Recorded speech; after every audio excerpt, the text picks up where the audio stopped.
Assalamualaikum warahmatullahi wabarakatuh. Di sini saya akan mempresentasikan tugas kedua dari MK Manajemen Kepemimpinan, yaitu tipe kepemimpinan dan perilaku individu. Baiklah, yang pertama-tama kita harus tahu dulu apa itu kepemimpinan. Kepemimpinan secara umum adalah sebuah kemampuan yang terdapat di dalam diri seseorang untuk bisa mempengaruhi orang lain atau memandu pihak tertentu untuk mencapai tujuan.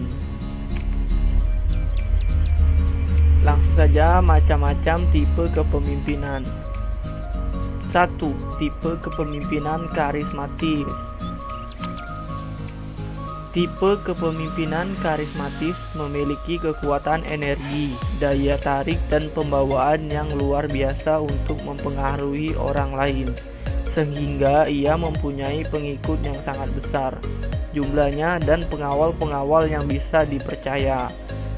Kepemimpinan karismatik dianggap memiliki kekuatan gaib, supranatural power, dan kemampuan-kemampuan yang superhuman yang diperolehnya sebagai karunia yang maha kuasa. Kepemimpinan yang karismatik memiliki inspirasi, keberanian, dan berkeyakinan teguh pada pendirian sendiri.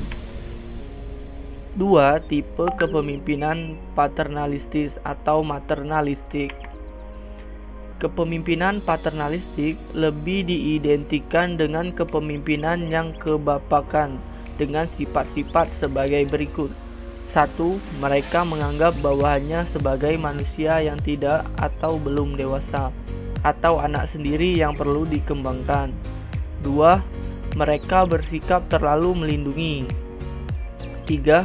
Mereka jarang memberikan kesempatan kepada bawahan untuk mengambil keputusan sendiri. 4. Mereka hampir tidak pernah memberikan kesempatan kepada bawahan untuk berinisiatif. 5. Mereka memberikan atau hampir tidak pernah memberikan kesempatan pada pengikut atau bawahan untuk mengembangkan imajinasi dan kreativitas mereka sendiri. 6. Selalu bersikap maha tahu dan maha benar. Yang ketiga, tipe kepemimpinan militeristik. Tipe kepemimpinan militeristik ini sangat mirip dengan tipe kepemimpinan otoriter. Adapun sifat-sifat dari tipe kepemimpinan militeristik adalah: 1. Lebih banyak menggunakan sistem perintah atau komando, keras dan sangat otoriter, kaku dan seringkali kurang bijaksana. 2. Menghendaki kepatuhan mutlak dari bawahan. 3. Sangat menyenangi formalitas, upacara-upacara ritual, dan tanda-tanda kebesaran yang berlebihan. 4. Menuntut adanya disiplin yang keras dan kaku dari bawahannya. 5. Tidak menghendaki saran, usul, sugesti, dan kritikan-kritikan dari bawahannya. 6. Komunikasi hanya berlangsung searah. Yang keempat, tipe kepemimpinan autokratis. Kepemimpinan autokratis memiliki ciri-ciri antara lain: yang ke-1, mendasarkan diri pada kekuasaan dan paksaan mutlak yang harus dipatuhi.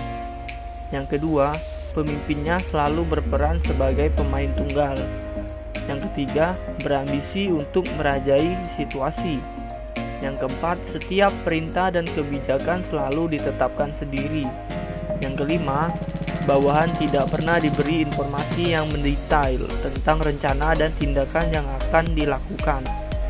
Yang keenam, semua pujian dan kritik terhadap segenap anak buah diberikan atas pertimbangan pribadi. 7. Eksklusivisme. 8.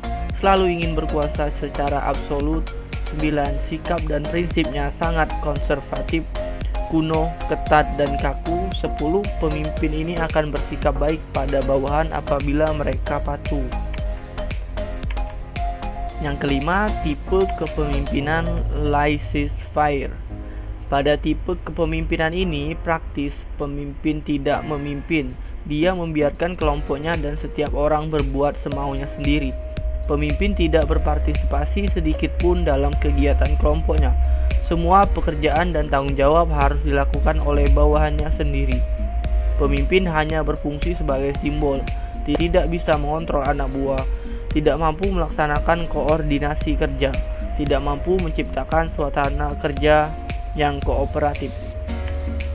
Yang keenam, tipe kepemimpinan populistis. Kepemimpinan populis berpegang teguh pada nilai-nilai masyarakat yang tradisional, tidak mempercayai dukungan kekuatan serta bantuan hutang luar negeri. Kepemimpinan jenis ini mengutamakan penghidupan kembali sikap nasionalisme. Yang ketujuh, tipe kepemimpinan administratif atau eksekutif. Kepemimpinan tipe administratif ialah kepemimpinan yang mampu menyelenggarakan tugas-tugas administrasi secara efektif. Pemimpinnya biasanya terdiri dari teknokrat dan administrator yang mampu menggerakkan dinamika modernisasi dan pembangunan. 8. Tipe kepemimpinan demokratis. Kepemimpinan demokratis berorientasi pada manusia dan memberikan bimbingan yang efisien kepada para pengikutnya.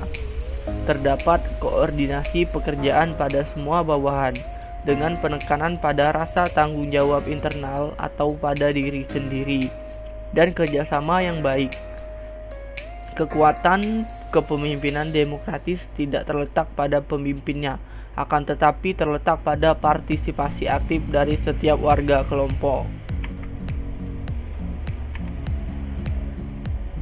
Yang selanjutnya yaitu perilaku individu.